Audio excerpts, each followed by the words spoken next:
You know, they say reading is good for you. It's supposed to be healthy and stuff.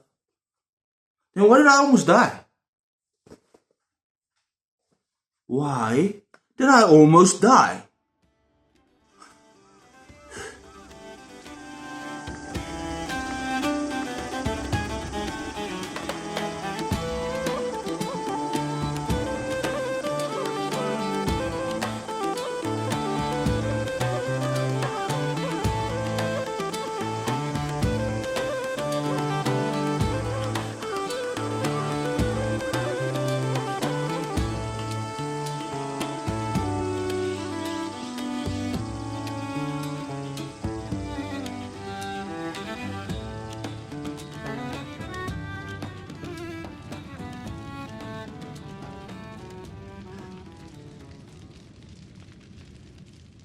Well,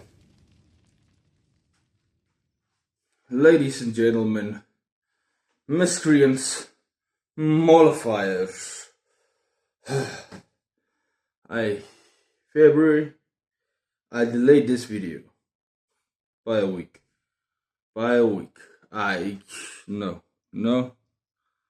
It was wild. It was wild. Anybody that saw my January wrap up, you'll definitely noticed a significant drop in the amount of books I read. And though that is partly because I got really busy, and I probably won't be reading as many as I did in January again this year, unless they're very short books. The big, what do you call it? Perpetrator is one specific book that it almost finished me. It almost finished me, but we'll get to the final boss of reading. Whew. Yeah, I have some opinions. Not necessarily negative. But yeah, I don't even feel like ranting this week. I don't feel like doing a 10-minute rant at the beginning. Although maybe I should. I feel like I probably should rant at you guys. Just not like, and I mean, I almost died. In February. You see, I can't even use time. It's all, my brain. My brain is not what it used to be now, thanks to what I did for you. And do you appreciate it? No. There is no way you appreciate what I did. Now I'm hearing you say, well, we didn't ask you to do it. No, I didn't ask you to ask me to do it. I decided to do it for you. Out of the graciousness of my heart. Huh? Didn't your parents you never look a gifted horse in the mouth? Because their breath stinks, their breath stinks. Okay, that's enough. Let's start getting into it. Let's wrap up March and then get to the. Oh, you see how confused I am. I said wrap up February. Then we'll get to the TBR of March. Man, it was like this week I can drink as much coffee as I want. I won't be able to caffeinate it. Just thinking about what I have to go through, what I have to talk to. It's just gonna be you. You know what's that thing they talk about, like PTSD. I'm glad I've got PTSD from this book and going to talk about it again. Just gonna bring everything up again. Yeah. But I'm leaving that for last because I might not be able to go on after that. Let's start with something nicer, like the comics and the manga I read for the month of February. Yeah, I finally got to some manga this year. Like, if you watched the last wrap up in your TBR, you knew that I had picked up One Piece Volume 1. Now, this is the one with the 3 volumes in one. I only read Volume 1. This baby over there, where Luffy is. What's Luffy? I want to say he's screaming, but he's actually happy. I think Luffy's always happy. Well, yeah, I've seen him pissed off sometimes. So yeah, there it is. Look, One Piece Volume 1. I mean, One Piece is just. It is one of those unique and special things. I did start the anime, and I also everything that happens in here and the arcs that goes in here. That was the part of the anime I loved. That was before I jumped off. start, and we'll see when I get there in the if the same happens. But I think that was a show problem, not a One Piece problem. But maybe I'm wrong. Maybe it was. But in any case, but I knew I was going to love this, and I did. And I love how this is just that little bit more brutal and gruesome than the show is. And I mean, obviously, it's a first volume. They're trying to make it so things are happening quick and fast, and it's amazing. Yeah, I had an amazing time. I don't think I can add a lot more to this. That like, if you haven't tried One Piece, you should definitely try it.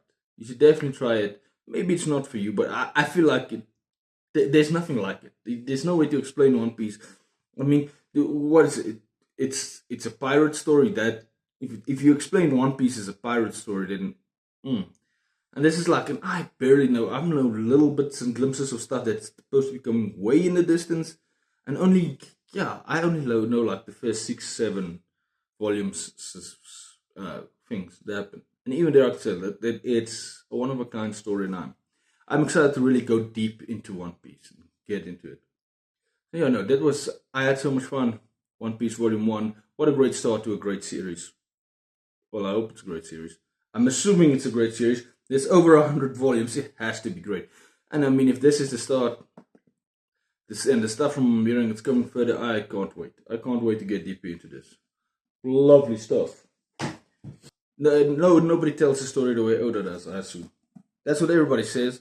And yeah, I'm also on the bandwagon now. I'm also on the bandwagon. Great. We'll see what happens when I get to like volume, I think it's 5 or 6. We'll see. But that's why I think it was dragging so much in the show. That's why I want to read it. I can go through it, I can go faster. Because I didn't hate anything that was happening. I just hated that they purposefully prolonged stuff. Now, from what I understand, that is a One Piece thing. It's not necessarily just a show thing. But yeah, I'm also understand that no, there was sections there in the beginning that they did that on purpose. I followed that up with a comic, X-Men, Astonishing X-Men, gifted by Josh Whedon, art by John Cassaday. I have to say about this, Josh Whedon's quippy dialogue. I mean, I didn't know if it was going to translate well to this comic. It translated so well.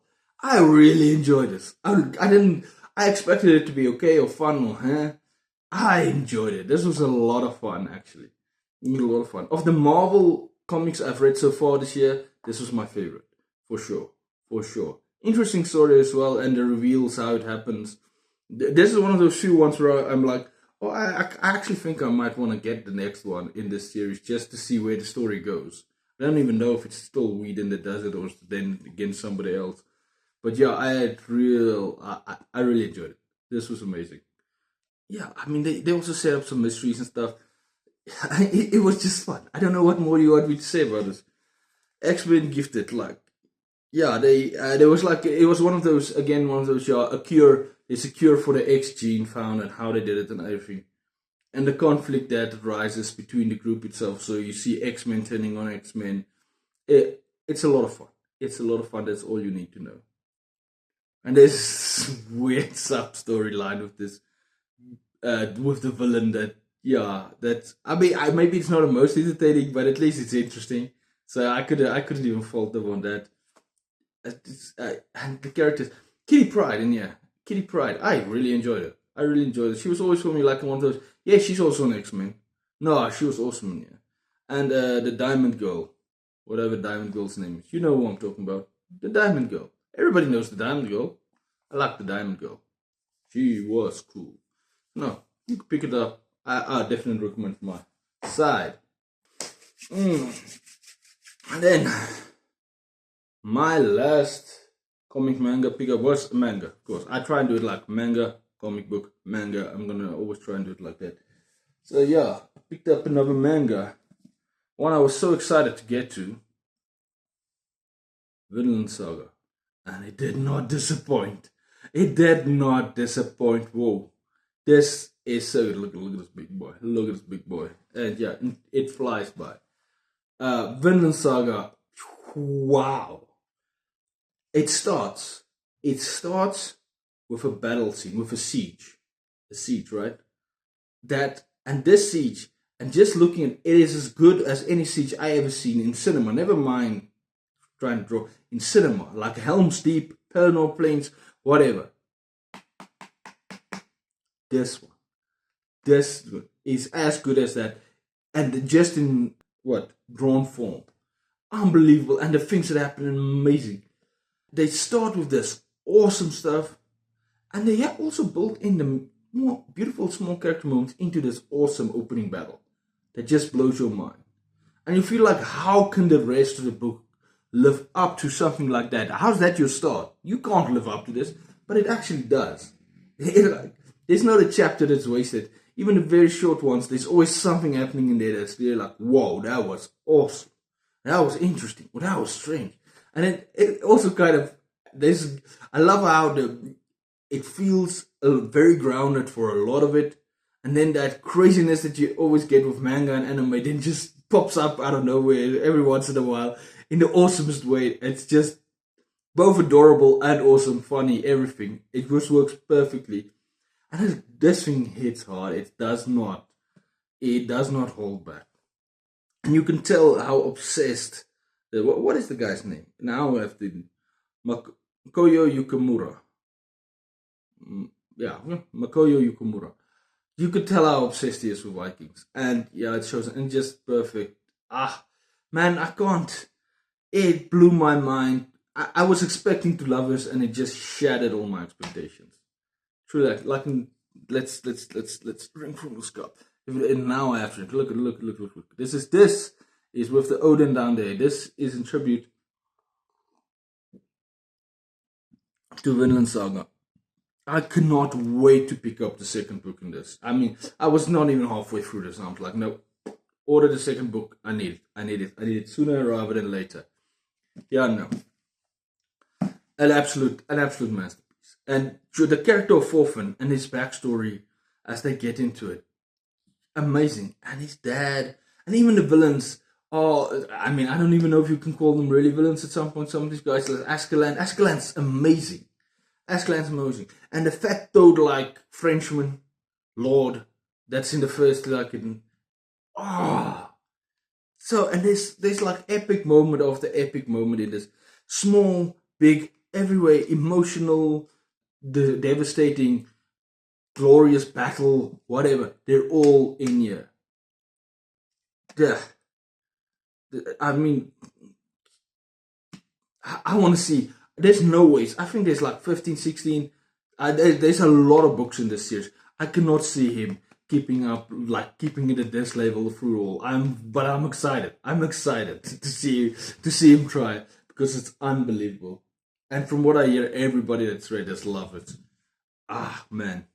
Vinland Saga Book 1. I knew I was gonna love it, and I loved it even more than well, come on, guy, pick it up. So now I have to make my comic or manga choice of the month. Who was my comic or manga choice of the month?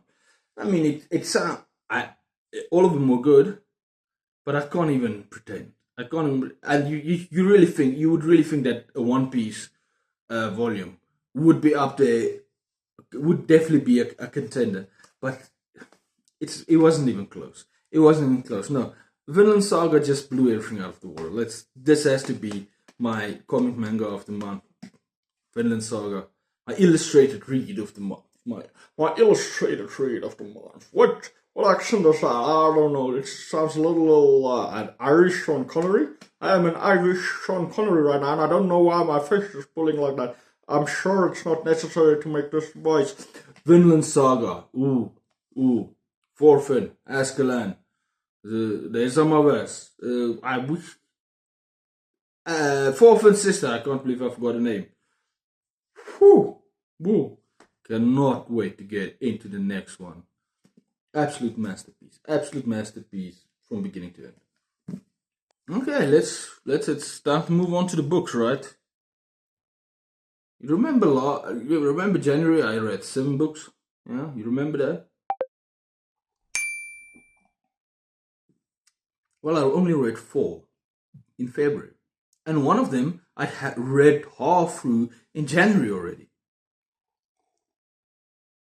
But hey, such is life. Such is life. Non-fiction reads of February. And there was only one. I only got through one. And it was Broeder Twist by Albert Blake. That's a bit shiny. That looks better. Bittereinder en Joiner. Christian de Wet and Piet de Wet. So this is Brother Twist. It's two brothers. It's basically it's a story of the Anglo-Boer War told through the story of these two brothers, Christian de Wet and Piet de Wet, that were both soldiers and generals on the side of South Africa. Oh, no, there wasn't South Africa technically back then. It was on the side of the Boers and Afrikaners, of the Free State and the Transvaal forces against defending themselves against the British. And it basically goes how Christian stayed on the side of the Boers the whole time, never gave up. They called them a bitter end, meaning they fought till the bitter end. They never gave up until like everybody else signed the thing and they were like, okay, I guess we have to, yeah. So that's why they called them bitter enders. And in Petu, after the conventional part of the war, before the guerrilla part started, Guns saw there was only sadness in his regard, although that is questioned in here, that it would be meaningless to keep fighting. He gave up, and then eventually, as the bitter enders kept fighting, he would go to what they call they call them hands up, or when they put their hands up, and then later came what they call a joiner, which is literally he joined forces. He joined the British forces and helped fight against what was considered his own country, his own people. And the story and the reasons behind this. And depending on who you ask in South Africa, they will either vilify Piet and praise Christian, but that has definitely changed over the years, where there are more that will at least do some vilification of Christian and some justification towards Piet.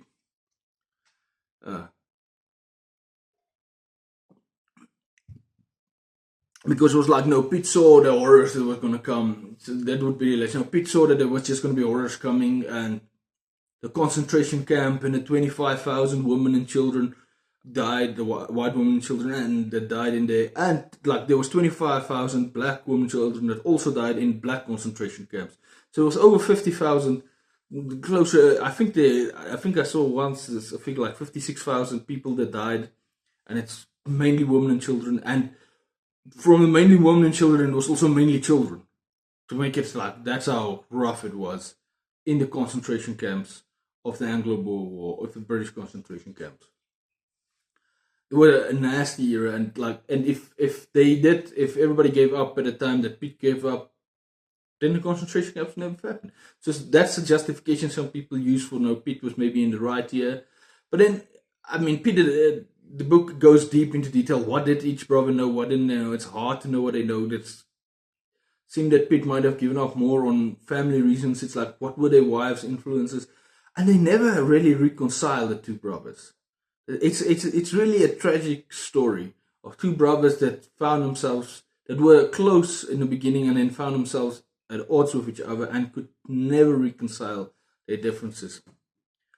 It's really, I will say this, Blake does a great job going into detail and finding like small details, interesting stuff, and then stuff that we've heard and said, this, we know this for a fact, that we're not sure of. One part that failed, and it was ambitious from Blake to do this, and I commend him, but I thought it fell a little bit flat, is they tried to do like psychological analysis on both brothers and the choices they made. But ultimately, it always came back to, we don't have enough information. Where there was especially one like 10-page section, part of a chapter, that ultimately felt like it didn't add anything. There was no conclusion. It couldn't be done. It's something that would have been interesting if it was possible to look into their psychics in that way, but it couldn't be done. But then ultimately, it is just a tragic story. South African story about brothers that ended up turning up in what was a very confusing and weird and interesting time in South African history that really kind of all the things that came after that, it kind of built in the Afrikaner nationalism, apartheid, all kind of coalesced because of the things that happened in the Anglo-Boer War and how these two brothers found themselves on opposite sides of the, not just the battle, but the argument afterwards for years to come. And yeah, fascinating, fascinating. No. Albert Blake did a great job here, and he doesn't mince words. He doesn't try to make either of them a hero or a villain. He just tries to uncover the truth and say, this is what we know about each of these brothers. And he's never afraid to be either critical or give praise when he sees it is due. Because we are complex creatures, and we are definitely not the single monolithic images of the past that they would held up of men like these, like the Christian Dior is just this solid, hard hero that cannot do wrong, and Pitt is just this traitorous, high treasonous scumbag that's the worst thing on earth. Or otherwise, like Pitt was the one that saw the future and he understood, and Christian was just, he didn't want to accept reality, and because of that, 50,000 South African women and children had to die because of his stubbornness. It's just not that simple, right? It's just not that simple. It's also interesting how religion played a big part, and it reminds you how, I mean, it's not that it's not, you don't see that today anymore, but how religious the Boer was in the state, the Afrikaners, the Transvaal and the Free State people, many of them. And then it's interesting because then you read like Deneys Reid's Commando, which I'm going to read hopefully soon again. And it's like, no. He was, I'm sure he was a religious guy. I'm not sure, I'll be honest. But he was definitely not nearly as religious as many of these guys. Like, they are ripping out, they're pulling in the Bible constantly. Like, Pitt and Christian are constantly, to justify their actions, are quoting the Bible. I couldn't even see that, even with super religious people these days in a war, actually doing that in South Africa. I'm going to specify that in South Africa. Yeah. Or like amongst Afrikaners, they're not going to be, they're not a lot that's going to be quoting the Bible to justify fighting wars anymore. Even though I'm not going to deny, you still get very religious Afrikaners, of course you do. Let's move on first to my fantasy and sci-fi reads for the month of February, and it was technically, I guess, two sci-fis I read. The first one I finished, and I was half done with this. I was half done with this book in January, and then I finished the last half of it in February. It's the legendary, the classic Dune, Dune, Dune, boom, boom, Dune, boom, boom, boom, Dune. How awesome is Dune, guys? No man. Now I read so many people say how influential Dune was. I get it now more than anything. I see it, and it's as influential as it was. It's still better than quite a lot of the things it influenced. This is so good. This was so good. I mean, I've seen I saw the old David Lynch movie. I actually liked that. It's kind of fun. I saw the new ones. Enjoyed it. No, not even Villeneuve stuff really does it justice, and he doesn't really tell the story. He tells the events of this, but not the story of this. He does change characters, especially Chani, a lot.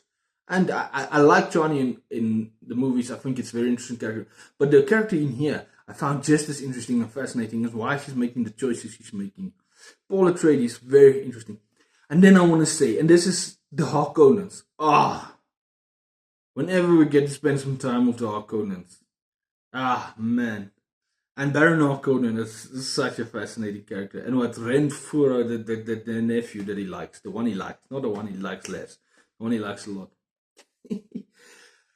Man, Dune is so good, and it does a lot of, let's do a lot of setting up.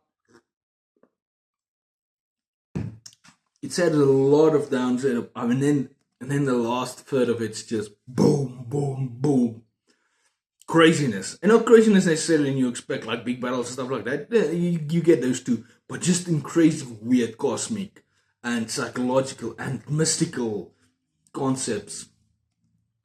And how this religious war is being fueled like into this unstoppable, insane, deadly force. Dune blew my mind, and I'm so glad I didn't finish this in January, because if I had to put this also up against all those, nah, man, I would have. Yeah, that's it became an instant favorite of mine, And the Mentats, I can't remember Lynch's movie that good, honestly, but I really feel the Villeneuve did the Mentats. What are you calling it? Mentats, you know, the kind of human computer guys. It did not do them justice in the movies, and it's so interesting, fascinating, and yeah, I love them. It's there. This. I know a lot of people put this as this favorite sci-fi book of all time, and the best sci-fi book of all time. And yeah, as of this moment, it definitely is my favorite sci-fi. After reading it, it definitely is my favorite sci-fi of all time. And I can see why so many of fantasy and other sci-fi was influenced by that, what they took from it. And yeah, man, yeah. And now, just all the characters in here. This is really well done. Man, give me more Harkonnen. Give me more Harkonnen. I'm excited to get to Messiah, which I know is very different. And because of this, I would like also know, I need to know the rest of the story. Even if it's not as good as this, I need to know it because this was that good. Dune, guys, Dune. Well, who's surprised? I read a classic that everybody says is the best sci-fi in the world, and guess what? I agree with everybody that said it. Oh, not everybody says it, but most people say that was the best sci-fi ever written, and now I agree with them. But I'm also like, I honestly think Dune is more influential on the fantasy we read today. Like the fantasy, I feel like everybody says like what Lord of the Rings made. I think Dune had the bigger influence on a lot of the fantasy than Lord of the Rings had. I honestly do think that Dune had way more of an influence. And it's amazing. I could be wrong. I'm sure everybody's going to. But it should at least stand next to like both Dune. I think it's Dune, The Lord of the Rings, and Dungeons and Dragons. Those are the big three influences of fantasy and modern fantasy. And I think this one should at least be considered equal in stature with The Lord of the Rings as an influence for modern fantasy. Man, oh man. Okay, then I picked up something way lighter. But also, I think you can technically also sci-fi, but it's a little RPG, Solo Leveling. I was always wondering, is it? Yeah, it is a little RPG. It is a little RPG. There's volume 1, by the way. This is volume 1. As anybody that's watched my Set in Stone, I'm planning to read all 8 volumes this year. It's short and it's written in this way that you fly through the pages. Because of little RPG seem to be like this, a lot of spaces and stuff. Yeah. So yeah, no. You fly through 50 pages in this without blinking through one of these. And it is just 300 pages. So no, I had a lot of fun. I got into this because my nephews, which could not leave me alone, with saying, no, I have to watch Solo Leveling. So I watched Solo Leveling. Enjoyed the first season. Mind blown by the second season. I thought, I actually think, and I'm like, there's no story to it. It's just like big explosions and cool fight scenes, but there's no character growth or story. Yeah. Stop scrolling on your phone the whole time and pay attention, and you'll see the bloody story, man. It's a damn good story being told here. A damn good mystery being set up. And the main character, what are they doing? And the stuff that I've noticed the show doing with the main character is a bit more explicit yet, a bit more obvious. And that I also really enjoyed. It's written to go fast, right? And I will say the show is better than the book. Because the book is kind of, these books are written to be like, show you the least amount possible and just go from one to the other way. And because it's short, the show gets the chance to really explore like other characters that you know about but are not explored that deeply in here. But to say it's fun. It's just fun, interesting, and just, we're going to this dungeon, we're going to do this. I'm getting stronger. I'm ending. This one ends like when there's, I think there's like 2 or 3. I think there's 2 episodes left. Where this one ends, there was either 2 episodes or 1 episode left in season 1. So yeah, and I can't wait to get into it. What I'm really excited for. I think volume 1, 2, and 3 covers the first 2 seasons of Solo Leveling the show. So I'm really excited to get beyond that and see the other stuff happening. And like the Cerebus fight, I remember loving it in the show, and it's just as awesome. Yeah, and they are pretty. The changes are quite small. The story you're seeing on show is also there are some changes and interesting changes, but they are quite small. I was enjoying that. Now, usually, I would go into my mundane fiction before I go into my fantasy and sci-fi reads, right? Well, now I left my mundane fiction for last, because now I have to do it. Now I have to go through it again.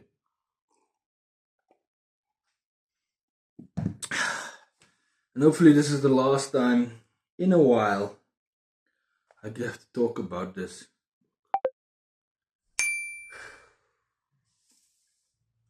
And I'll be honest, I was not planning to pick this book up even this year. But then, I've told you I want to see if I can get those Goodreads challenges where you try and see if you can get all the bookmark sticker, whatever thingies, in a quarter that there's 12. I want to see if I can get all 12. Now, one of the prompts and books that were eligible to get one of those, this was the only book I owned in that, and so that's why I picked it up. And I was expecting, everybody says it's a difficult read, so I was expecting for it to be a challenge. I didn't expect to almost die. Ulysses by James Joyce. Took me the whole bloody month to read this. And there's a 100-page play in here which you can fly through for this. Yeah. And even other parts that are also... where's the play? Here's the play like that. There's like more than 100 pages of that, so that goes easy. Even after that, then there's still a part here where it's like questions and answer stuff. Goes easy. Oh!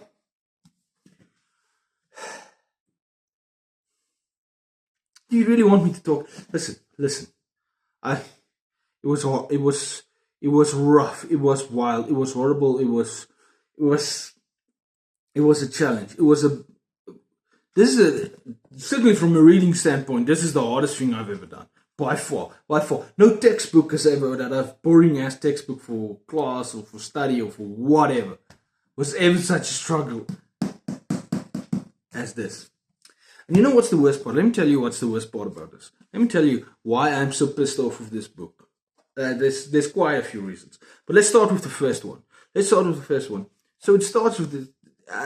it's interesting. Let's give James Joyce.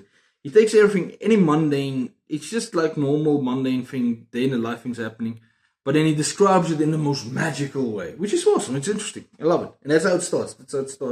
Focusing on a chapter with Stephen Stephen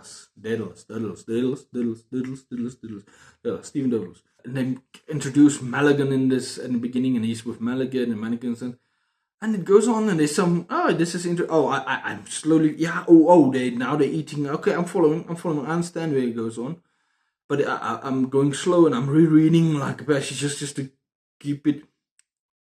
And then there's a lady that brings them milk. That's great. And then Maligan goes off on some kind of rant, and the lady that brings him milk gives a response. At the moment I read it, I put the book down and I started laughing, and I couldn't stop laughing. It was so funny. It was such a perfect moment of intentional comedy by James Joyce, and how perfectly he orchestrated that whole sequence. And this is like 5 pages in, or 10 pages. I don't even think it was 10. No, it was like 5-6 pages in. And the moment I remember, that was the moment I said, "Oh man, I'm gonna read this whole book. I know I'm not gonna give up on it." That was so perfect. And I don't know. And then I kept reading, and yeah. And then there's parts, and I'm like, I'm following here. And then there's other parts, I'm totally lost. I know they're somewhere close to water. I think they're at the beach right now. But what he's talking about is I'm totally lost. But then he keeps adding these lines and stuff in that are just either a little funny or very funny or just something utterly hilarious. And especially the opening one of Stephen Douglas. It is a difficult to understand opening chapter, but it just hits some amazing prose and amazing beats of comedy that the two of that you can't miss. Then we go over to Mr. Bloom, Mr. Leopold Bloom, which I'll say his story, especially in the beginning, is much easier to follow than Douglas's one. But there's still times like you want, and in the middle of it, like Sue's early in Leopold, and he's walking through Dublin. There's just this line, great challenge. He's like thinking to himself, great challenge. Try and walk through the whole of Dublin. Try and get from one side of Dublin to the other side of Dublin. I'm paraphrasing very. James Joyce writes really beautifully. I'm trying to just get the concept. And I said, challenge. Get from one part of Dublin to the other side of Dublin without passing a bar. I broke. And then it goes like it, and just goes through the whole day. There's amount, and of course, this book gets so hard. I wish I could, like, where it's just blocks of writing and thinking and stuff that there's no open spaces for like long passages in here. And it's intended as things get more confusing. There's a part where the people are starting to get really drunk, and then so make it more confusing and everything. And there's a lady giving birth at the same time. They're getting drunk in the house. Like, what? Huh? Okay, I know. Maybe somebody will tell me, no, that was not what was happening at all. I'm sure there's a million things I missed in this book. And I think you're intended to miss them in the beginning. I think this is a book made to be read. Otherwise, you're going to take a whole year just to read it and finish it. And I mean, yeah, okay, but there's other stuff to read as well, right? This was an endurance. This really felt like reading as an endurance. And I could feel my mind being altered and shaped and different just from the cadence and the strange way it's written and everything.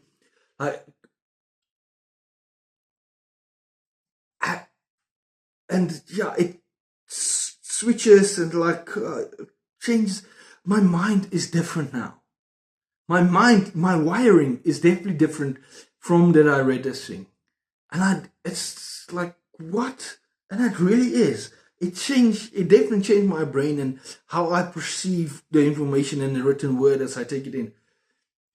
And I'm still on a kind of a weird hangover, like, it's still like, yeah, I don't think I'll ever be the same after reading this. This definitely changed me, and I don't even know how it changed me, but I definitely read different now, and I understand things different now. And because I think this thing forces your brain, to read this, it forces things in your brain, and it forces it to alter, and new synapses to grow and whatever, to take shape, just to kind of survive this. It's like, it's a survival mechanism, probably. And I will have to tell you, as frustrating as this book is, often very frustrating, it was a journey unlike any other I've taken, and I cannot help but love this book, actually. I do actually really love this. Come on, do I like this book? I don't think I like this book. And I don't think I like James Joyce. James Joyce is a bastard. James Joyce is an evil piece of shit. James Joyce is a smug bastard. He knew exactly what he was doing here. And he was laughing in your face the whole time while he was doing it. He didn't give a shit about you. He was like, look at how smart I am, you dumbass. Look at what I can do. You can't do this. And he was rubbing it in your face the whole bloody time. And then just to make sure that you keep not putting it down and say, I'm so annoyed at this annoying little bastard is showing me how much smart he is. He puts in this funny, crazy that you're like, oh, I have to keep reading. That is so amazing. That is so amazing. I will definitely one day reread this book, but probably in 10 years. I don't know. I don't want to get rude to. I want to get into more of James Joyce. James, you evil man. You evil, evil man. You know, I almost, you know what? I was like, as amazing and a unique experience as this was, I didn't want to give him 5 stars, even though he deserves 5 stars. But then I said, no, I'm not giving him 4 stars because that's what he want. James Joyce would want, and be like, you didn't get it, did you? Yeah, you, James. you. Okay? Yes, it's amazing what you did. Exceptional achievement. Well done. Why do you have to rub it in my face, huh? Why are you like, bah? Jesus, man. I did go and buy the Dublin Years now. So, Dublin Years is at least short. Look at this. Oh, by the way, the last 40 pages is a single sentence. It's a single sentence. The last 40 pages of this book is just one single sentence that just wrong, blah, blah, blah, blah, blah. And it's actually the best part of the book. Explain that to me. I mean, the last 200 pages of this is just a belter. It's a belter of a book. It's unbelievable. Maybe a little bit more than, I think it's around 200 pages. Maybe a little bit more than 200 pages. Whenever the play starts, it's good till the play already. It's already really great. It's exceptional. And then the play just works on everything and it goes insane. I think they got drugged. I'm pretty sure they got drugged at some point. You see, that's what I'm saying. I can tell you the basic story. There's a basic story from beginning to end. I can tell you what starts, what happens during it. But then there's other things, and it's just so blood. I could have been wrong about it. That's how I interpret it.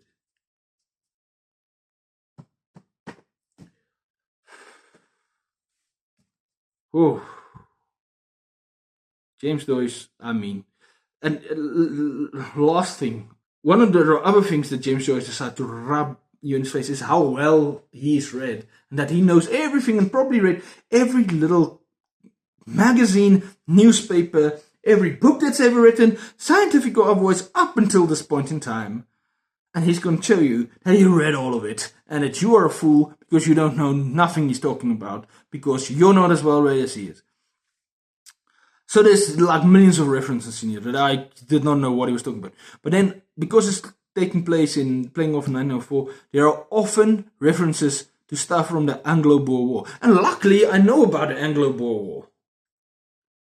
So I get those when they're referencing the vet, when they're referencing a certain battle, when they're referencing Lady Smith and stuff like that. Then I understand. And Spion Cop and whatever. It's like, oh no, if you want to truly understand this, you have had to have read everything up until this point in time in the world, and you can't, so you. It's a one of a kind. It's a one of a kind experience, unlike anything. I've never been on a journey like this in reading, never. It's and it was frustrating and interesting and fascinating and even joyful. Even though you'd say, and I will say it's a very good book to read in February, in the month of love, in the Valentine's month. Yes, there's a love story in here. There is a love story in here. You might not consider it a love story, considering what happens with people, but I'm telling you, it's a love story. And if it's not the nicest love story ever, it's probably the most realistic it's ever. It should be said this. I'm not a trigger warning guy. Who gives a crap for reading? But James Joyce, you're hearing the people's thoughts a lot, and their thoughts are unfiltered. And if the guy's a racist, you're gonna hear some racist stuff. If the guy's a pervert, you're gonna hear some pervert stuff. And ladies as well. It's the same. You getting into these guys' minds and the stuff they think, and woo. He does not shy away from it. It's wild. It is wild. The one and only James Joyce, ladies and gentlemen. Ulysses. I survived. Did you survive? I survived. I guess I have to choose a book of the month. And I have to say, I'm so grateful for this one book. Not only that it is easily one of my favorite books of all time now, but also, thanks to this book, I don't have to make Ulysses my book of the month. And I can genuinely say this is my book of the month. And so, you, Ulysses. You are not my book of the month. I did actually read something that was better, or that I definitely enjoyed it more. Maybe the prose might not have been as great, but the ideas were damn well there. The ideas were just as brilliant and just as boring and easier to digest, but stunning. The legendary Dune is my book of the month, and it will now for always have. Not only did it have a special place in my heart for seeing the inspiration it did for everything, for what it did to me reading this at the time, but also just because now I don't have to make bloody Ulysses my book of the month. So thank you, Dune. You will be a special book in my heart forever because of that. Oh, look at this! I got this one for like, it's an old copy. I got it second hand, so I at least bought the other ones in the series now. I would love to get like in that fancy with the blue, the hardcover big one with that blue on the side and a real nice cover. I would love to get that. Yeah. The ideas and the execution of those ideas are stunning. And when you think you've got a grasp on what Dune is going, where it's going, or what it's trying to say, it just gives you something extra. And it goes in a certain way. And yeah, it's just, Frank, this is unquestionably a masterpiece and a classic for a good reason. There are parts like the last third feels more rushed than but it makes also sense why it is. So it's not even a knock on it. It's kind of, I understood exactly. There was a reason. It's like the slow build but perfect setting of everything. And slow is also relative. It's not really slow, but it's like, and everything is needed. And just how it puts everything, puts all this in place, and then it puts everything in place, and then just swipes them all off the table. So it's, ha ha! Damn, Frank Herbert, I love this so much. Easily my book of the month, and this is definitely, if not, can't wait to make my top 10 at the end of the year. This thing will definitely be on there, no doubt. Blew my mind away. Dune, guys, it's Dune. And then I could just say to James Joyce, asshole, you asshole, you didn't get Book of the Month. Yeah. And I'll make sure when I read the Dubliners, I'm also going to take something else that's going to definitely beat it. Definitely. You come at me, James Joyce. You come at me. You come at me with this shit. You try and kill me. You try and kill me with words. You try and kill me with words. You think words can kill me? You think words can bring me down? Huh? Words can bring me down. Look at my hair. My hair's been growing out because of Ulysses. I can't even get the shave up there anymore. Broke my mind. Now I'm trying to put it all back together again. Damn. Alright, finally, now we can get to the TBR of March. What have I read so far, and what am I going to read in March? And you're gonna see a couple that, I'll justify it, but there's a couple I thought I was gonna finish by end of February, but Ulysses had other ideas. But yeah, let's get into, my eye is decided to itch right now. So let's do that. I'll show you a load. Look at it. I mean, this ain't good content I like. Isn't this like this? Do they have stuff like that for, the people, Pimple Popper, Dr. Pimple Popper stuff? People love watching it. People that love people rubbing their finger in their eye thing. Hey, at this point, everything exists, right? There's nothing that doesn't exist anymore. If you can think it exists somewhere on the internet. Hey, this is not why we're here. Okay, so let's get into what I have read and what I'm still planning to read, my TBR in the comics and manga for the month of March. The first one comic I read and finished, Jupiter's Legacy by Mark Miller and Frank Quitely. I got a name, and now it's Quitely, not quietly, it's Quitely. Hey, this was the first one I read, blew through it. Yeah, interesting. Let me not say much.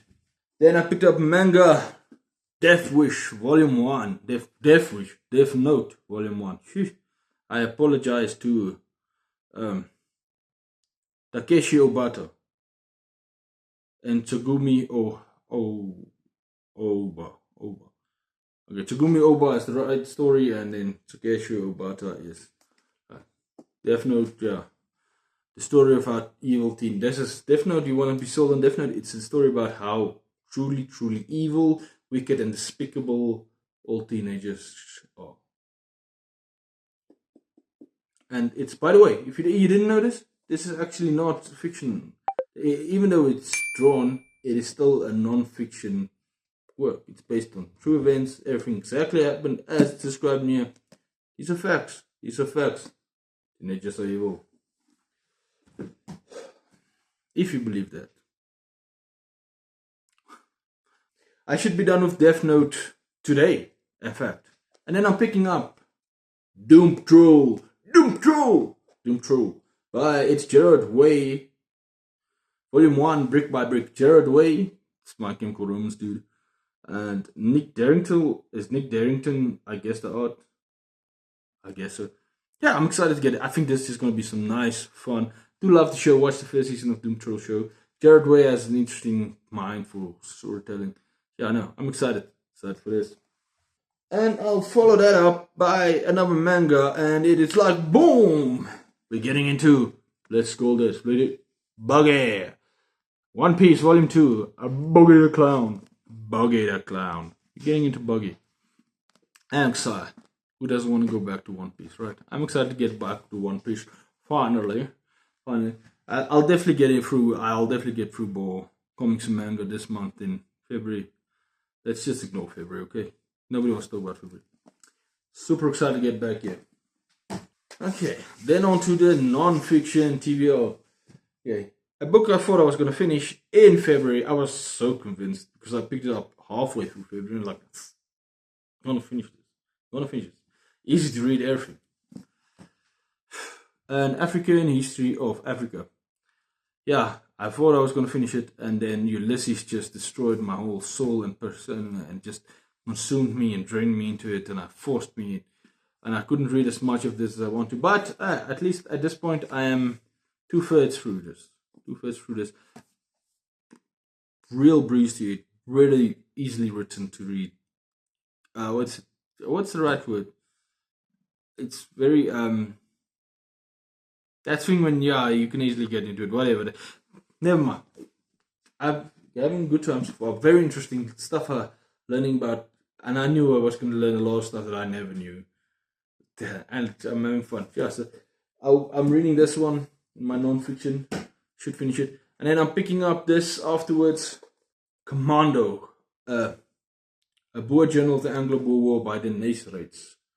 I think the Nace was 17 when he went to war in the Anglo-Boer War.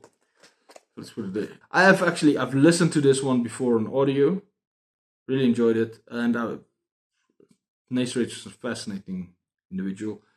And just literally this is the perspective of a boy telling his story. Well, at least he was not a boy anymore when he wrote it. It was after the war, but he was a boy during the war, and just the experiences he went through and everything, and just how the day in the lives were, and the insane stuff. And I really wanted to. I found a copy of it, bought it, and then I really just want to read it as well before I get into the follow-up tracking on where it's like and what the Nace went through during World War I. I'm really excited to get into this. Should finish. This I'm feeling confident. It's nice and short. I'm almost done with an African History of Africa, and then I can get into this, and I should finish it easily enough. I remember from the writing's also very engaging and easy to digest. If that's the right term. Excited for that. Then the Mundane Fiction, the one I've been reading so far, and I mean this is some might think in one way it's very different from Ulysses. The writing style is very different, very accessible. But then again, it's kind of about love or type of love story, so maybe it's not so different from Ulysses, eh? But I'm so glad I picked this up. Ellie Hazelwood, I'm getting into my TikTok phase. Ellie Hazelwood, problematic summer romance. I am over halfway here. Decent amount of halfway. Let's see. Can I read a number on? Yeah, I'd say maybe about a third of the book left. I am blazing through it. I'm having so much fun. I'm sorry, guys. I'm having so much fun. If you want to be haters about romance stuff, at Hazelwood, that's so fun. And the funny part, I can't wait to talk about this book, and I wonder. I'm sure. I don't know. Hopefully, this part lives up to this part, but yeah, I'm having fun. Well, what do you want? Can't wait to talk about it. I have friends just like the FMC. They call them an FMC. I've seen. Which correct me if I'm wrong, means female main character. MMC is a male main character.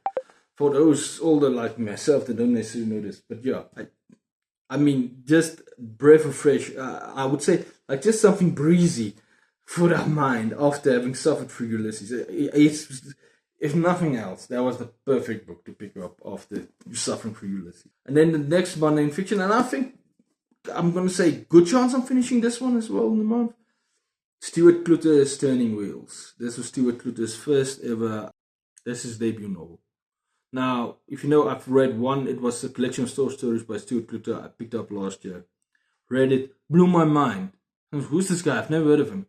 Couldn't find his books except for second-hand versions online. So I bought like 3 of them, and this was his first novel he ever written and got published. So I said, let's start at the beginning. Let's see if this guy, because I have a feeling this guy is going to be one of my favorite authors of all time. Nobody ever wrote South African historical fiction quite like this guy. And I'm excited. And this is also going to count as my South African read for the month of March. Because I have to get 12 of these in. I have to get a fictional fantasy, at least one fictional fantasy South African read in for every month of the year. I already missed January. If you checked on February, there wasn't, but it's one I'm going to count for February, even though it's going to be part of March, because I only finished it in March. But yeah, I'm really excited to get back into Stuart Clutter and see if was the Soldier Speeches something he had worked up to get that good, or did he just go guns blazing out of the saddle? Book 1, sad. I'm really excited for that, and I'm pretty sure I'll finish it. Okay, so then the only thing that's left is the TBR, or the stuff I've read, or I'm gonna read for the sci-fi and fantasy part of my thing. So I finished Crown of Shadows by Stephanie Firth. This is counting. This is an African fantasy author. This is counting as my South African read for the month of February, even though I only got halfway through it and finished the rest in. And then when I was done with Ulysses, it started to get. I could finish this quickly. Then I finished it in March. I decided now it's going to count towards March because I read more than half of it in March, or half of it in March. I'm not going to count it, even if I only read in 4 days. I'm not going to count it as February. Yeah, so this is my South African one. It's been, and it was the first one. So from there on, I moved on to what looks like maybe the most popular series on fantasy sci-fi series in the world right now. Dungeon Crawler Carl, Lit RPG. I am like in there, just started like over 100 pages in, laughing my ass off. It's fun and funny. It's fun and funny with some nasty stuff in there. I'll give him that. Even this, I've laughed. I've really laughed. So this is funny as people say. It seems to be. Donut is perfect. And then there's also some, say commentary, whatever, but like some grisly stuff. Like, so this it looks like it's a story that's gonna have it all. I'm having a lot of fun. And I'm flying through it. I think I only have read 3 days of it so far, and it's like I'm over 100 pages. So hey, yeah, I think there's going to be a lot left in the month of March when I'm done with one Dungeon Crawler Carl. But now I'll be honest, then I'll pick something up which I'm not sure if I'm going to be able to finish before the end of March. In fact, I'm kind of certain I won't. Boom. And I'm not even thinking, George R. R. Martin's A Clash of Kings, the follow-up to A Game of Thrones. I was supposed to start it at the beginning of March, so I'm already behind my Song of Ice and Fire and my George R. R. Martin reads for this year. But yeah, excited to get back here. And I'm actually thinking it should go pretty quick, because I remember reading A Game of Thrones and just flying through it, but I did have more time to read in January. Though I have less time now. I think I'll get through a good chunk of it, but I feel it's very unlikely that I will finish the whole of A Clash of Kings. But at least I'll get to it. and that'd be awesome. So yeah, my March is looking good and much nicer than my February. Ulysses. The things you did to me. That's it. It's okay. That is it. That's all of it. That's my wrap up for February and my plans for March.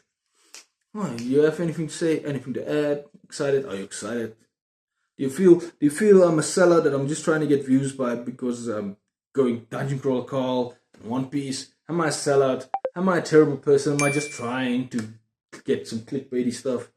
Huh? What about Ellie Hazelwood? Hey, do you think that's part of it? I'm sure it's not. Listen guys. Let me have some fun, okay? Let me have some fun. I read Ulysses for you guys. Now you can let me have some fun. And still, I'm going to teach you. I'm still reading nonfiction. Now I can educate you. And I can educate you when I'm done with it. Yeah. You think you were gonna get a nice March? You're gonna just now? So pretty. No, I'm still gonna be lessons. Still gonna be vegetables to eat. Still gonna be eating your vegetables. Yeah, no. It's not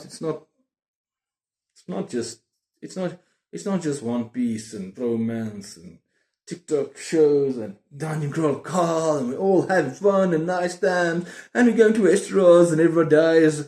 No. Vegetables. Yeah. Well, I think this video is long enough, right? I think if you've come to this part, you've suffered enough. Did you suffer? I was the one suffering. Listen, whatever you think you're going through, right? I was the one who read Ulysses. Me. The cat father was reading Ulysses.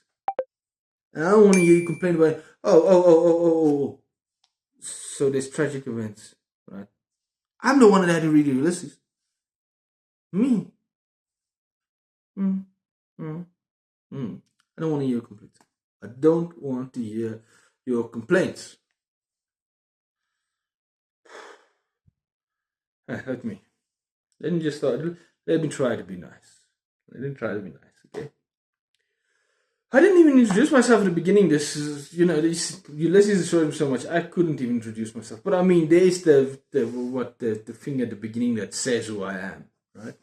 But if you don't know, I am the anonymous librarian. You can call me Al. If you don't call me at all, I won't hold it against you. And do you think I want to spend my time reading through your 20-page essay comments underneath? No. I want to spend time reading. I want to get to my reads and have fun, and then tell you about them and educate you on Westeros. Yeah. I'm the anonymous librarian. You can call me Al. You don't have to call me at all. And remember, whatever you do, books over bitches. And James Joyce, Ulysses. Two birds, one stone. That is not a play on that famous YouTube video, by the way. It ain't. You know what YouTube I'm talking about? Two ladies, one goblet. Yeah, 2 ladies, 1 goblet. This is not. When I say 2 birds, 1 stone to Ulysses, I'm not referring to 2 ladies, 1 goblet. Although, if Ulysses was written, I can promise you, if Ulysses was written in today's age, or 10 years ago, I don't know, maybe that's it, there would definitely have been a reference to 2 ladies, 1 goblet. Get it? Just leave. What are you still doing here? Why you're making me talk? You keep me because you keep watching.